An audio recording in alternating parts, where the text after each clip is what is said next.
que, como ustedes saben, se presentó en versión digital en la primera parte del año. Ahora mismo exactamente no me acuerdo el mes, sé que abril estuvo 2 meses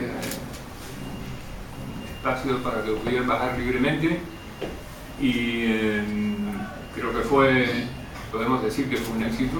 Hubo 6.000 descargas, y bueno, y ahora se presentan las crónicas basadas en la Lacunense, una de las 3 crónicas que contenía el libro digital. En primer lugar va a intervenir María Luisa Iglesias, profesora de Historia de la Universidad de Las Palmas de Gran Canaria, para hablar de este libro de Carlos Álvarez. Gracias. Buenas tardes, señores y señoras, amigos y amigas. Es un placer presentar el libro Crónica de la Conquista de Canarias, reescrito por Carlos Álvarez, escritor, periodista, guionista de audiovisuales, nacido en Soria, pero canario de adopción, y con una trayectoria como escritor con varias novelas que le han obligado a investigar para sacarlas a la luz. Así tenemos La pluma del arcángel, Negra hora menos, Si te digo el engaño, La señora Beatriz de Bobadilla, señora de la Gómez de Fierro, y co-guionista y guionista de la película Maravilla y del documental Ciudadano Ñaquín. El libro que se presenta está reescrito a partir de las transcripciones paleográficas de Buenaventura Bonet y Elías Serra de la Crónica Lacunense. Antiguo texto castellano, transcrito fielmente, difícil de leer, con un vocabulario diferente al actual, que se encuentra depositada en la biblioteca de la Universidad de La Laguna. Este libro tiene sus antecedentes en el digital que se editó en abril de este año y que estaba compuesto por las crónicas obetense, lacunense y madrilense. Ahora ve la luz en papel la crónica lacunense y su difusión será muy subjetiva, pues a partir de ella se podrá profundizar en qué fue la conquista de las islas, tanto las de señorío como las de realengo. Crónica de la Conquista de Canarias tiene casi 120 páginas, con una nota del autor, una introducción al cargo del profesor Manuel Lobo y 22 capítulos que solo mantienen el castellano antiguo en los títulos de cada uno de ellos. Es una obra de divulgación científica que pretende llegar a todos los lectores, en general, e incluso se podría decir que de bolsillo, pues sus dimensiones permiten llevarlo con facilidad. Utiliza un lenguaje asequible, muy comprensible, mucho más que el de la crónica escrita en el siglo XVII, y eso ayuda a entender el texto que describe los acontecimientos que sucedieron en las islas en el siglo XV, en el periodo que dura la conquista, llegando a enganchar su lectura y conocer cómo se desarrolla la trama. A lo largo de la crónica se descubre cómo eran las islas y cómo vivían sus habitantes, los indígenas, cómo fueron cristianizados paulatinamente e instruidos en la fe católica. Por eso, pues esa era la finalidad de los conquistadores, que junto con el papado acordaban cómo había que convertirlos y dejar de ser paganos. Bettencourt da cuenta cómo había conquistado 4 islas al rey Don Juan y dice que le quedaban 3 islas por conquistar: Canaria, Tenerife y la isla de La Palma, y quedaba por buen empleado sus trabajos y muchas pesadumbres que había tenido a cambio de haber ganado tantas almas como quedaban ya cristianos bautizados.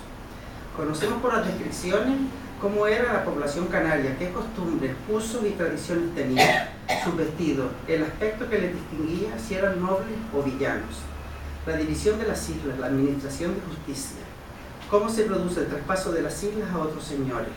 Un siguiente texto nos describe un rato de ocio.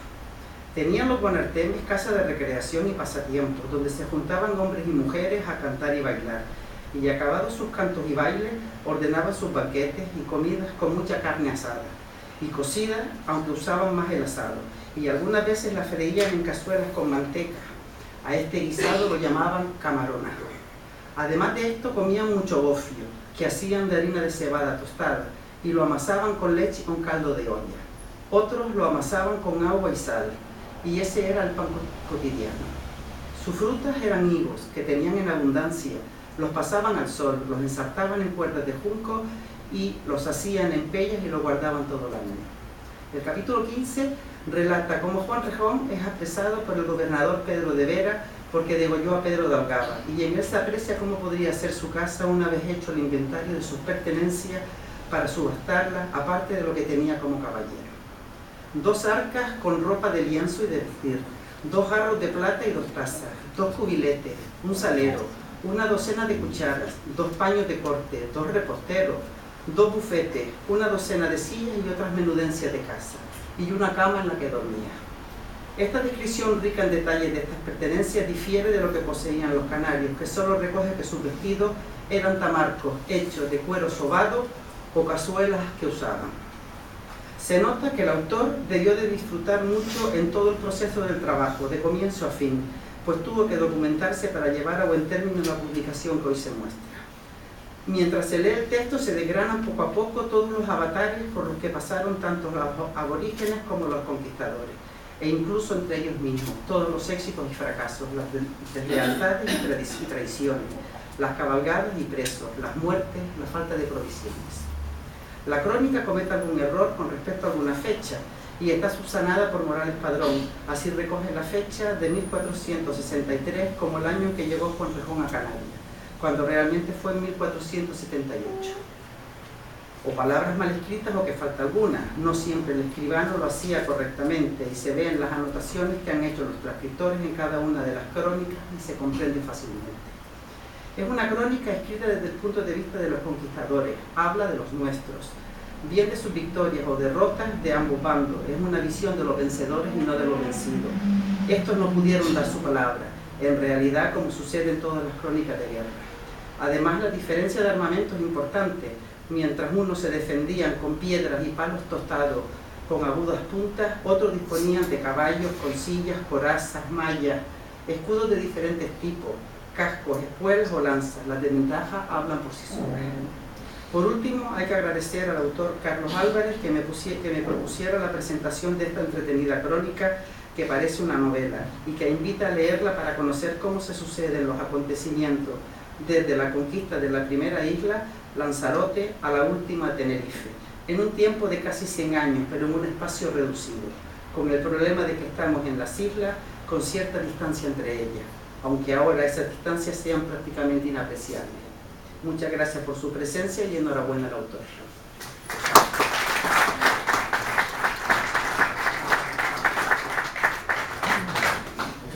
Tiene la palabra Javier Doreste.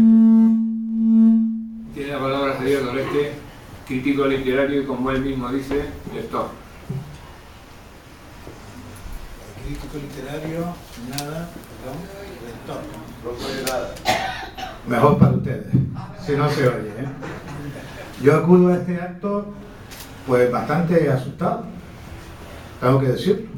No solo por el decorado en el que nos encontramos, sino porque esta es una institución bicentenaria.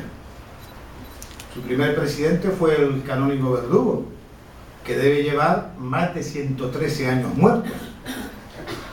Y si tenemos una consejera de cultura que habla con los espíritus, uno viene aquí, ustedes me perdonarán por la expresión, que sé que es fea, acojonado. Porque vamos a ver, si ahora al salir de aquí teniendo la calle de la Mansería al lado, y canónigos y Mansería siempre ha sido una pareja léxica, pues viene uno con un poquito de miedo. Y tenemos el callejón de Sal si puede. Si aparece por ahí, yo les pido perdón. Quizás Iker Jiménez debería ser quien estuviera en este momento en la Consejería de Cultura, no lo sé. Como ya les he explicado, yo soy solo un lector. No soy ni historiador, ni polígrafo, ni erudito. No tengo los estudios para dictaminar sobre la bondad científica o literaria de la obra que presentamos hoy. Ni quiero ocupar esos espacios porque no me corresponden.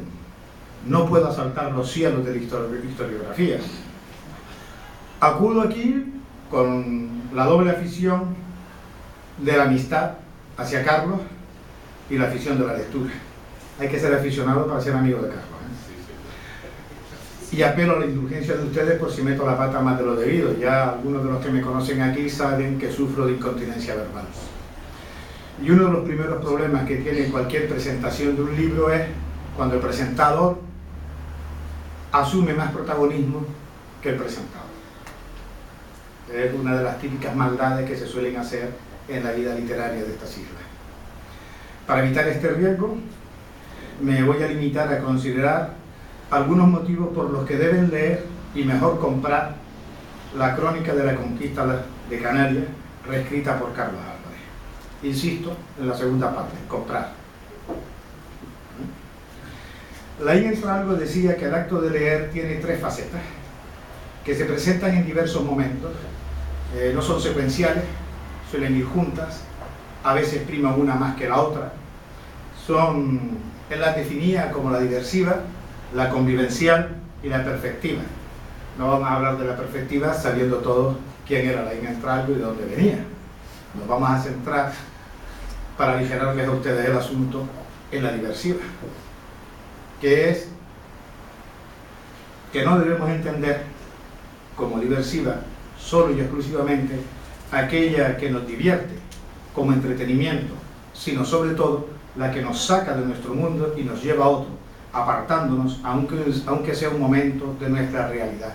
Es decir, la que cumple lo que en el ejército o en la armada se llama una acción diversiva, como las que se han celebrado en Aguas de Lanzarote hace poco. No podemos llamarla evasiva, porque no siempre nos evade de la realidad. No toda lectura diversiva es divertida ni evasiva. Esta lectura se define como la que intenta sacarnos de lo habitual y vivir episódicamente lo imprevisto y lo incitante. E imprevistos e incitantes son los hechos descritos en la conquista. Piensen un momento en la época que acontecen. Al principio del Renacimiento, al final de la Edad Media, a caballo entre esos dos mundos. Antes de las guerras de Granada empieza la conquista de las Canarias. Con la falsa oscuridad de los tiempos del gótico, la nueva luz del Renacimiento,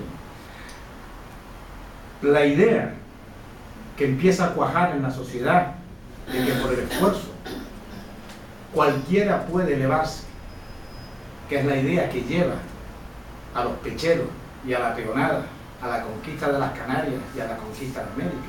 Idea que antes solo estaba reservada a los hijos de algo, pero con el esfuerzo y el valor de sus brazos podían elevarse.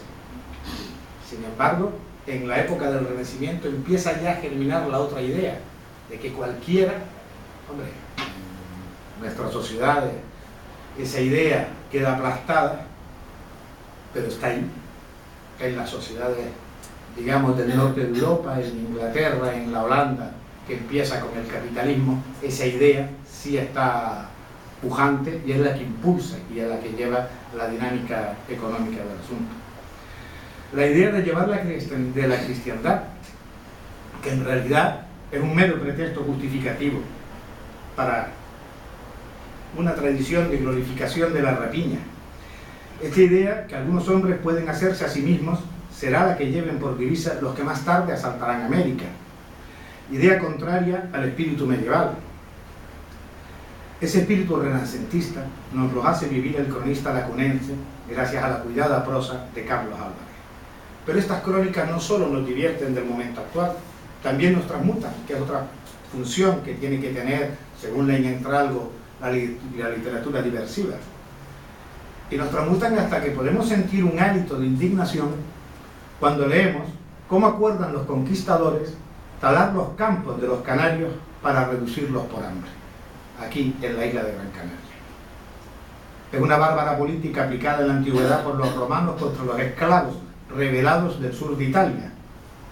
Aquella película de Espartaco y la novela de Howard Fast nos la cuentan, cuando talaron todos los campos del sur de Italia y desde entonces esa zona no se ha vuelto a recuperar. Gaitalese la cuenta en el libro en el que él empieza a rememorar que él cuenta la infancia de su padre en el sur de Italia, ¿no? Esa política ha seguido aplicándose en nuestros tiempos, siempre por los poderosos contra los débiles y rebeldes. Basta recordar el envenenamiento sistemático que se produjo en Vietnam del Sur, en la época de la guerra del Vietnam.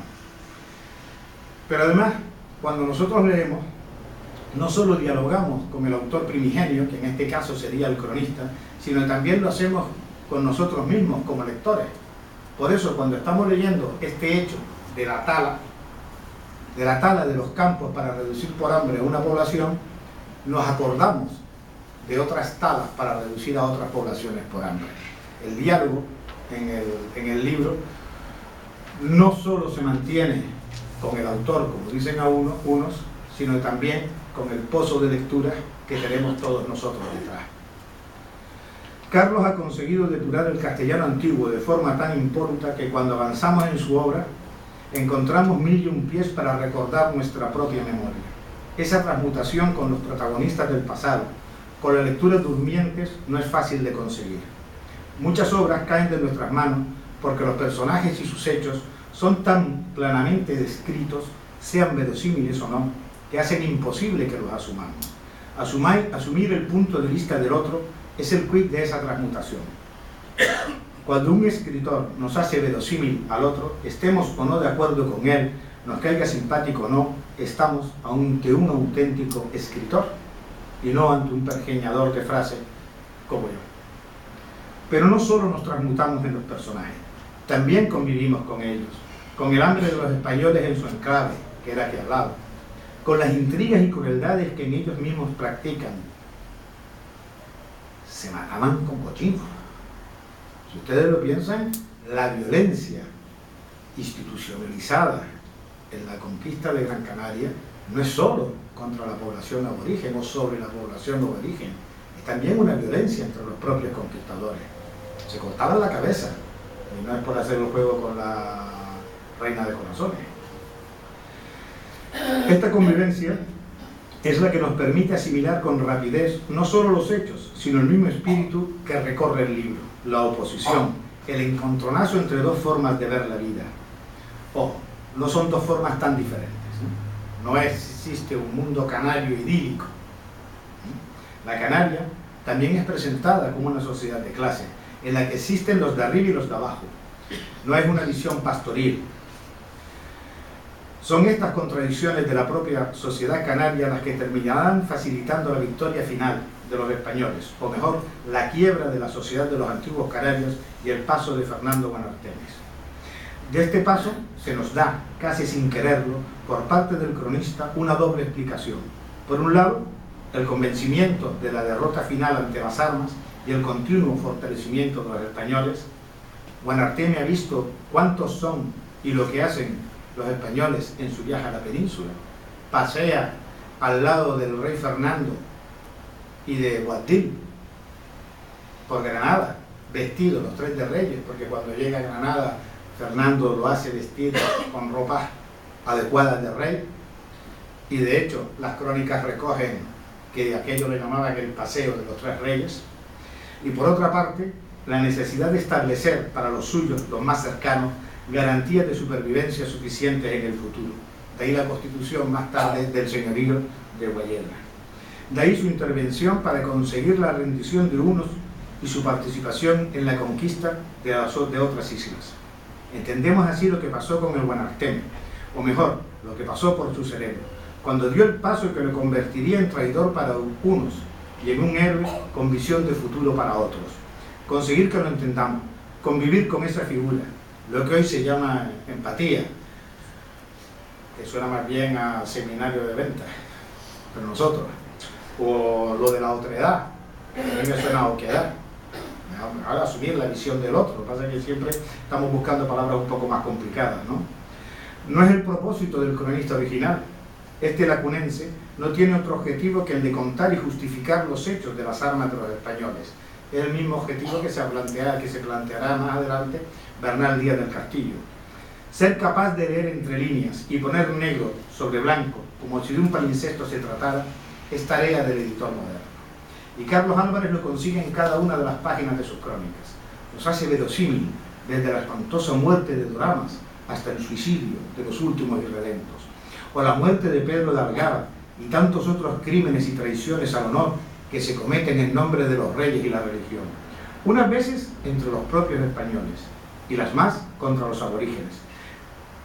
La historia escrita lo está desde el punto de vista de los vencedores. Eso no puede entenderse nunca como un reproche, porque eso siempre ha sido así. Siempre la historia la van a escribir los vencedores. Y más en aquella época en que los vencidos no tienen las armas literarias, no tienen la escritura para poder escribir su propia historia, ¿no? Podríamos decir que además de una relación de la conquista, es una justificación a posteriori de los hechos. Conseguir superar esa barrera, sin dejarla de lado, antes bien, poniéndola siempre ante nuestros ojos, ha sido el mérito del reescribidor Álvarez. Y cuando doblamos la última página, no entendemos cómo estos extraordinarios hechos no han merecido la pluma de Scott o de un Stevenson. Cierto es que ya tenemos la Beatriz de Bobadilla de Carlos, pero ese fracasado viaje a Lanzarote por bastimentos, la muerte de Pedro de Algaba, la prisión de Vera, la muerte de Doramas, el apresamiento del buen Artemio, dan para mucho más de lo que pensamos. Dejarnos con esa nostalgia de lo leído y con hambre de lo por leer es seña de buen escritor. Y Carlos lo ha vuelto a conseguir. Gracias.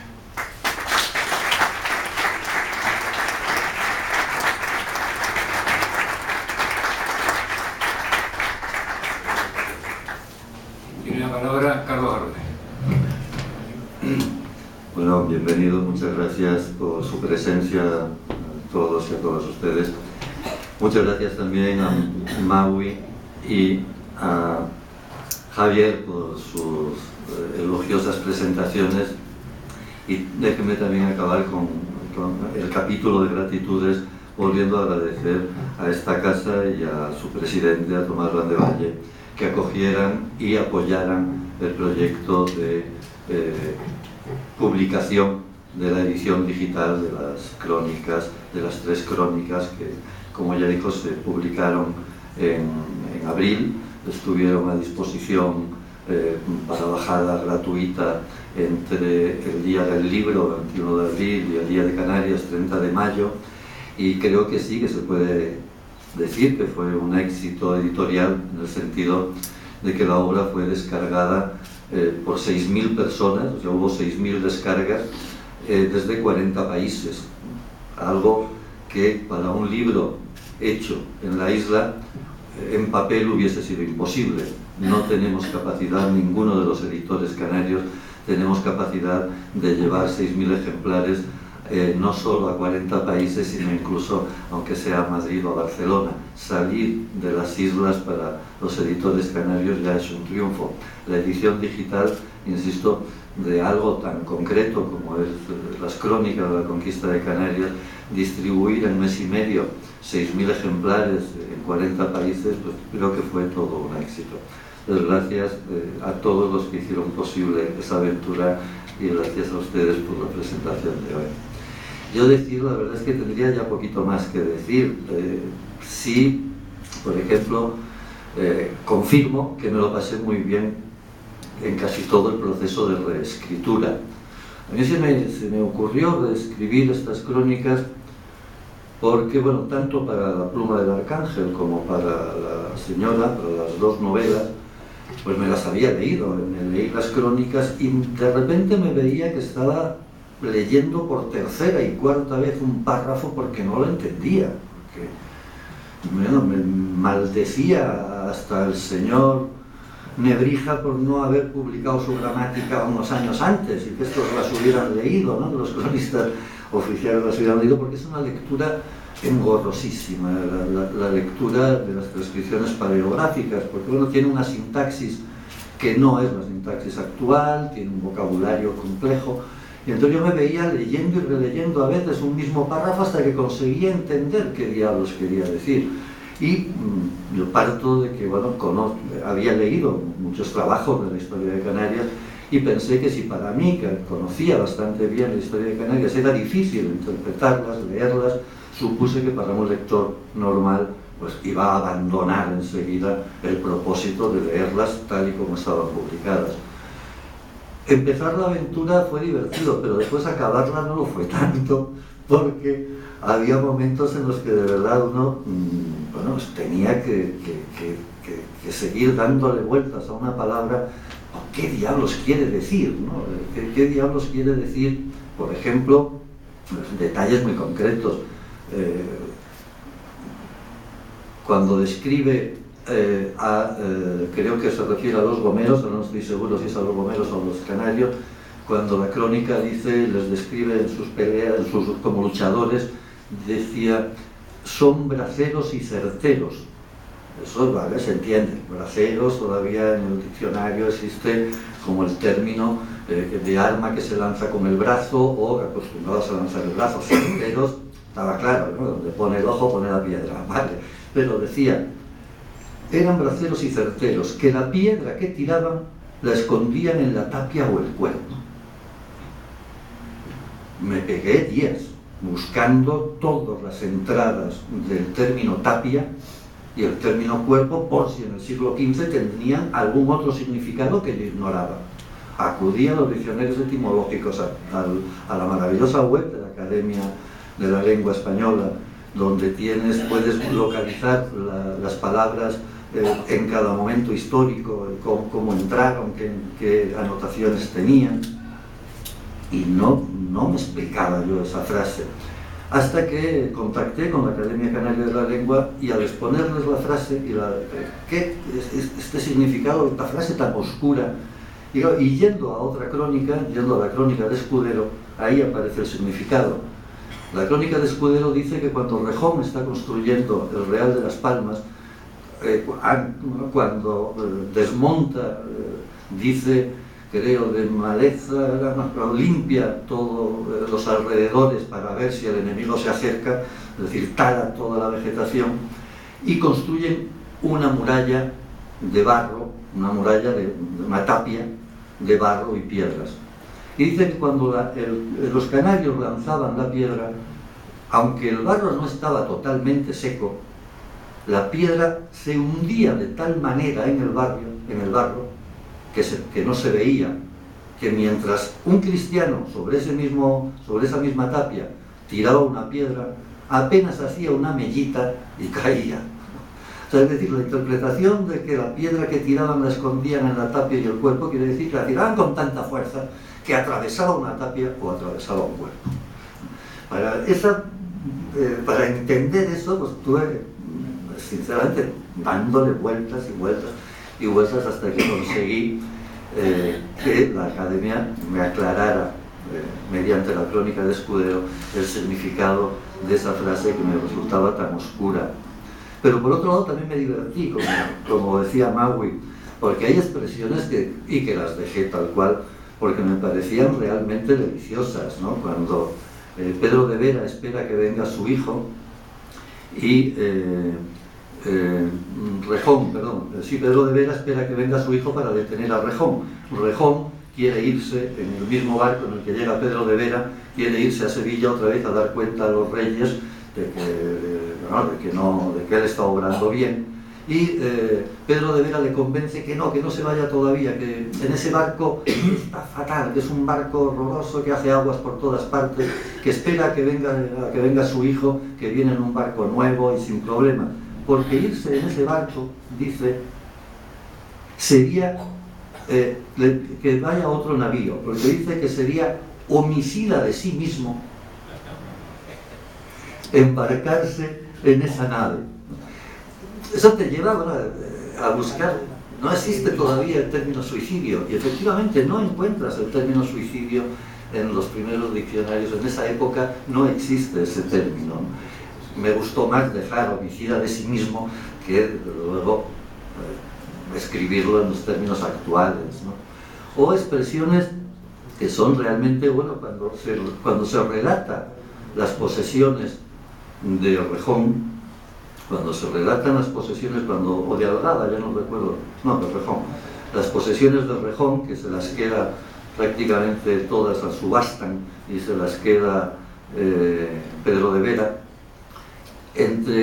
Por un lado, es verdad que te construyes una idea de qué miserables eran las posesiones de estos conquistadores, ¿no? Tenían una cama, y no recuerdo qué más cosas dice, pero vamos. Entre otras, recuerdo que también para mí no fue del todo sencillo recordar cuando dice que tenía tales cosas, una silla para la jineta, que es otro de los términos que podría dar confusiones porque tiene dos posibles significados en esa época, pero también dice, y dos bufetes. Dos bufetes, un bufete, ¿no? En aquella época, ¿qué entienden por bufete? Claro, acaba recordando contra el fuelle.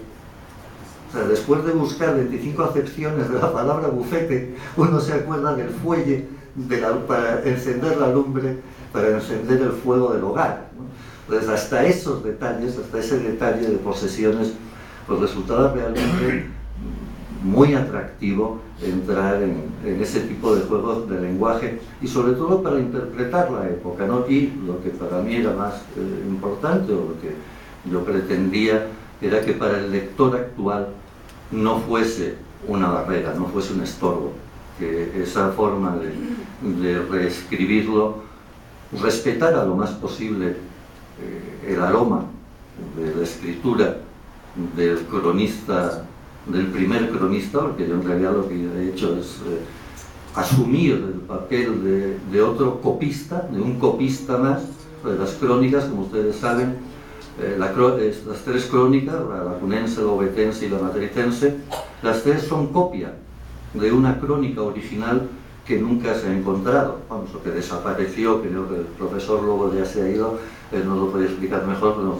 es la última vez que se sabe de esa copia, del original de esa crónica, es en finales del siglo XVIII, quiero recordar, el original nunca se ha encontrado. Entonces estas tres son copias de una crónica. Yo asumí el papel de otro copista, solo que esta vez el copista ya era del siglo XX, perdón, del XXI, ya era un copista del siglo XXI y tenía que hacerlo accesible a los lectores del siglo XXI. Decía, por ejemplo, términos que me resultaron curiosos y elementos que al final tienes que tomar una decisión puramente literaria, ¿no? Porque va más allá de la historia, del trabajo histórico. Cuando dice entre las cosas que Rejón tenía en su casa y que subastó Pedro de Vera, dice que hay una caja de aparejos de la jineta. Aparentemente yo pensé que se trataría de aparejos para montar a la jineta, arte de montar a caballo que según la escuela de este nombre consiste en llevar los estribos cortos y las piernas dobladas, pero en posición vertical desde la rodilla. Esto es lo que dice la academia. Pero jineta, en aquella época, también significa lanza corta con el hierro dorado y una borla por guarnición, que en lo antiguo era insignia de los capitanes de infantería. Y Rejón es capitán de infantería. Entonces ahí tienes que tomar una decisión puramente literaria y tienes que dejar suficiente ambigüedad para que el lector entienda o juegue con las dos posibilidades, ¿no?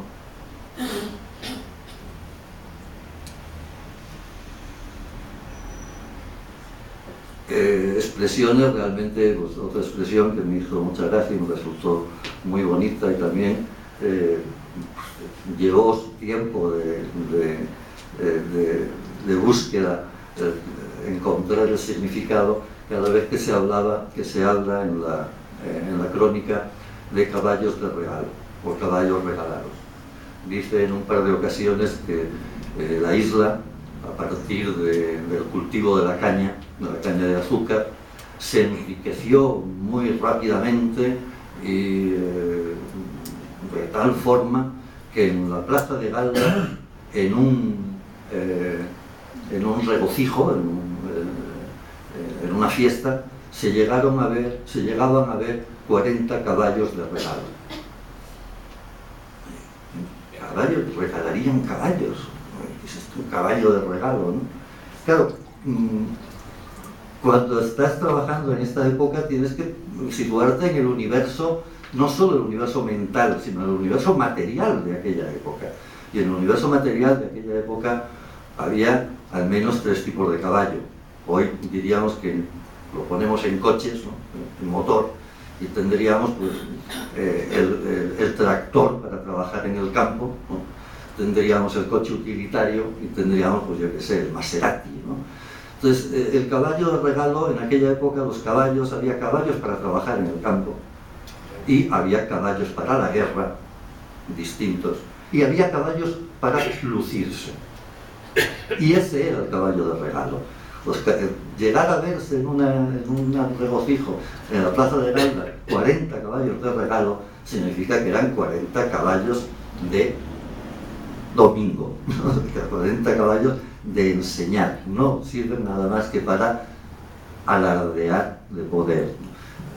Todo este tipo de detalles, pues, para mí fue todo un divertimento, por un lado el ir desentrañándolo y por otro lado también un reto, ¿no? Y conseguir que esa sintaxis tan engorrosa, a veces oscurísima, ¿no?, pudiese llegar a los lectores de hoy pues, de la manera más atractiva y más sencilla. Yo creo que ya no voy a poder contar mucho más y preferiría que si ustedes tienen alguna cuestión, alguna pregunta, pues seguro que Javier va a saber responder. Muchas gracias.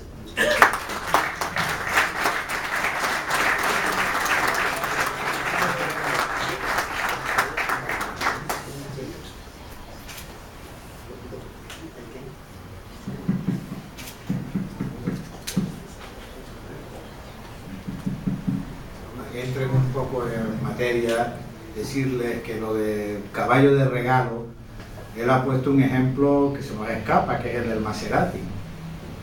En realidad piensen ustedes en 40 caballos de regalo, pues pueden ser 40 Jaguar en el garaje de una ministra, por ejemplo. Lo digo para que entiendan que era un caballo de regalado, nada más, no por otro motivo. Otro término. Un término también realmente... Un término realmente bonito, que lo dejé tal cual, porque es muy visual. Volvemos al universo material de aquella época. Un barco tardaba un buen tiempo de Sevilla a acá. No siempre el viento soplaba a favor, podía haber calmas, es decir, no había una hora de salida y una hora prevista de llegada, no. Por lo tanto, y tampoco había frigoríficos.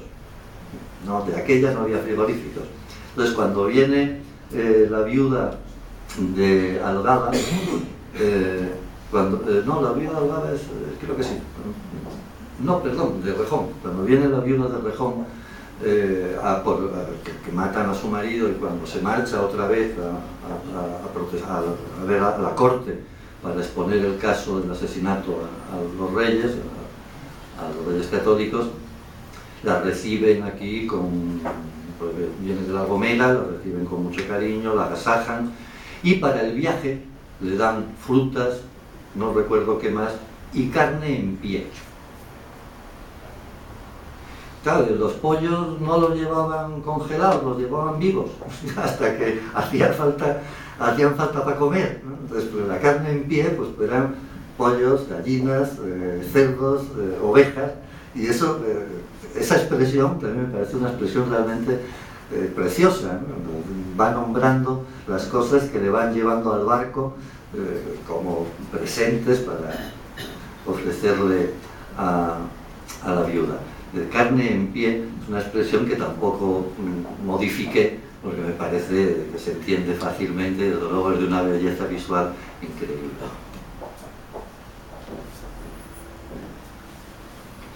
Bueno, yo me refiero a ver cómo interpreta la lacunense, refiriéndose a Fernando Manarteme, cuando la lacunense dice que murió con que le diesen. ¿Cómo interpreta usted esta frase? Que murió con que le diesen.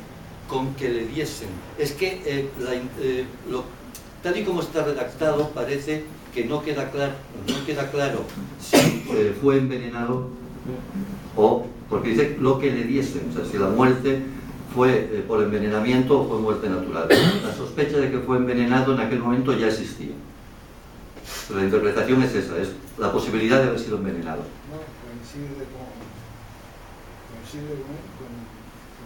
esto. Ahora un montón de escritos de... Bueno, es lo que se interpreta de la crónica y lo que también después algunos, porque vamos, por un lado está la crónica, pero por otro lado hay unos cuantos estudios ya bastante profundos de las crónicas, ¿no? Del profesor Lobo, que hizo la introducción y se fue hace un rato, tiene un trabajo muy interesante sobre la conquista de Gran Canaria y las crónicas, analizando toda esta parte de los personajes fundamentales de la conquista, y también recoge esa posibilidad.